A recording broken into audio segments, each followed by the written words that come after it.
all across our Indian lands, housing is number one, number two, right up there. And to have the dedication for tribal council, tribal planners, tribal housing leaders, just community members. And it's so important that you have this here. Tax credit projects are extremely hard. And to be able to roll up the sleeves, do the hard work, and figure out how to get those points is tremendous for not only rural communities, but for Native American communities. And so I applaud MSHDA for reaching out to tribes, and hopefully this is a start, not just here, but for the other bands across them. So thank you guys very much.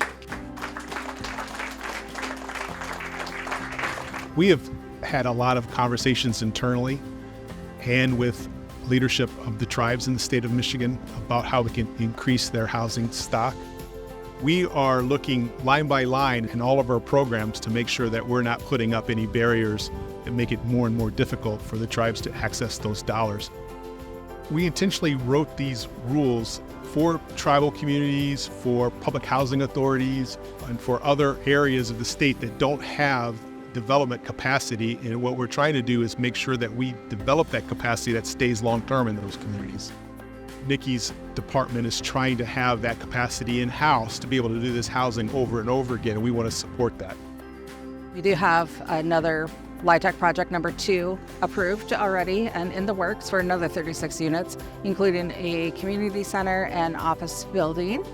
Next goals are permanent supportive housing for those who are homeless, help my veterans, those in need. It has really opened up a great conversation with MSHDA and tribal communities and how we can work together, and it's been moving forward. We would not have been able to do this project without MSHDA's involvement.